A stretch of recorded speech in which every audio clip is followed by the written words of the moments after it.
It's now my honor to introduce our guest speaker for this 137th Peabody Conservatory Commencement and recipient of the George Peabody Medal, the highest honor bestowed by the Peabody Institute. Tori, Amos, if you would please join me at the podium.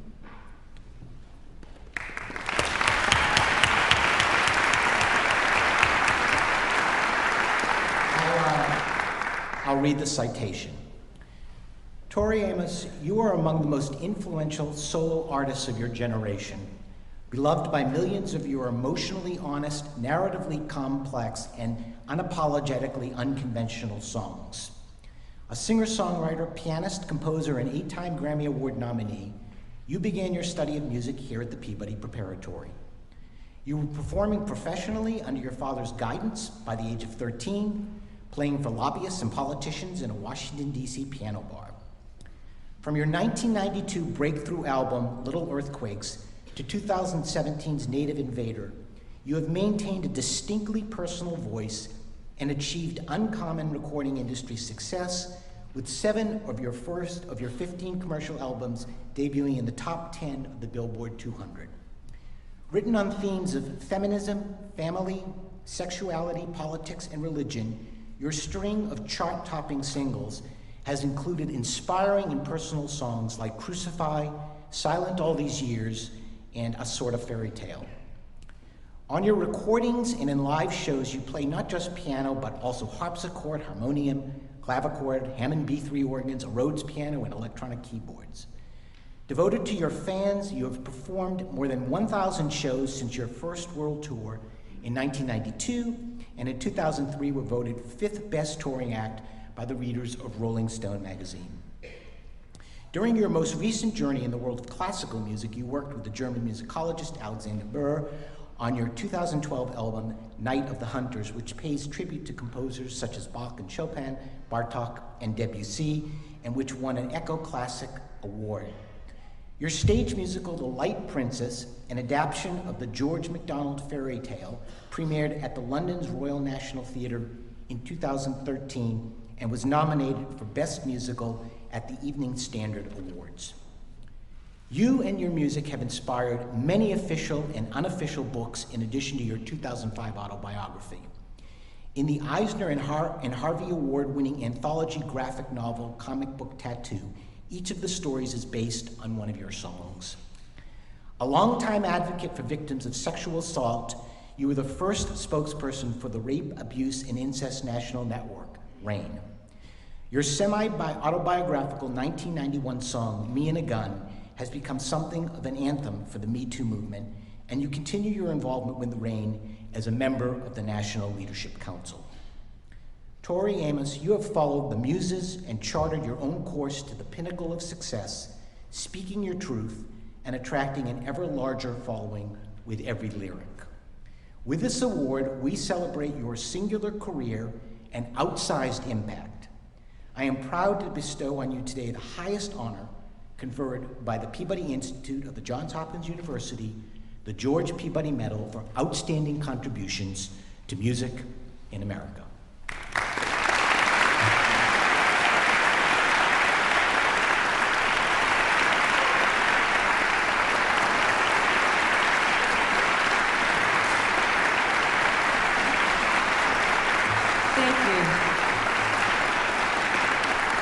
I guess I really should get a medal for crashing and burning because I fail a lot, and that's okay. I have hundreds of songs in the music graveyard, and some of them should stay there forever. I write songs about politicians in Washington now daily. My latest is called Long and Hard. I'll let you think about who that's about. Lindsey Graham. And so, but some of these songs should stay, pertaining to FISA. Some of those should really not ever be published, and that's okay. I want to talk to you about possibilities for you. I want you to think about Netflix. I want you to think about Amazon. I want you to think about Apple. And what are they doing? They're making shows. And have you heard some of those scores? Some of them suck. Now, Fred has told me you are at the top of your game. Your bar is high. Don't let that bar slide. I work with some of the pros. Some are great. Some have let that bar slide because they're running out to the pub instead of keeping the bar high, okay? I hire orchestras, and I have a hard time finding the players who can play the music. Do you know why the scores aren't very interesting in television? Not all, some are good. Some are very good, some are not. Because they don't have the imagination. So, budding composers, maybe you haven't found your true north yet. It took me a while to find my true north. It really, really did, as a writer. And once I did, I thought, I need to be a producer. That's a bit of a problem, because as a writer, I'm an introvert. I'm terrified. I write in the dark for a long, long period of time. Sometimes it takes me years to write a song. So I had to develop a skill set, which you all can do. This is an amazing time for you to experiment. I mean, maybe one of you has a passion for, I don't know, bluegrass. So you're a bassoonist. You can work it out. There are possibilities, but you have the skill set. Now you need the imagination, and you need the bollocks. Bulls, balls. You need the stomach for this. I'm gonna tell you one story, and then I know lunch is calling, and all your amazing achievements need to be honored. So, I just wish somebody had told me this about scenarios when things go wrong. Guys, things will go wrong. That's okay. But it's how you handle it. And if you put your head in the sand and just say, it'll be fine, okay, that's one of my crash and burn moments. And I've had more than one. So as a producer, I got some advice, and I developed with the muses, they taught me, to put a protocol in place. So this is a sonic safety net. And as a producer, think about this. If you guys are just hired guns, that's kind of glamorous and sexy. You go in, you play the notes, you take your paycheck. You don't have the responsibility. But if you want the responsibility to see it through, then that's a different skill set. Are any of you arrangers in this room? Okay. So I broke my rules. I broke the rules of the sonic safety net that the muses had taught me to put in place. The first rule is check your tuning. You have no idea how many times during a recording session, if I'm not checking that tuning every 15 minutes, in post, I'm spending weeks in post with a Pro Tool operator at $700 a day, fixing the fucking bass player. Okay? Now, this is one of the greatest mistakes I've ever made, and I hope it's gonna be so obvious to you, you're gonna look at me and say, how stupid. But I was intimidated. Because sometimes, guys, you will be intimidated by people who have a pedigree and are famous, but their bar isn't as high as yours. I want you to remember that, because they have their boats. Some of them keep their bar high, and they have their lifestyle. But some of them don't. So you need to think about who you serve. What is your intention as a musician? Because it is seductive. Success can be very seductive, and that bar can slip. So the record company suggested, this is quite a while ago, but I'd sold a few million records, so I had a little bit of a pedigree, but I was intimidated. And so the record company said, I want you to work with this arranger. Okay. I said, okay. And then I was told the rules would be, but you don't get to hear the arrangement till the string day, the orchestral day with the full orchestra.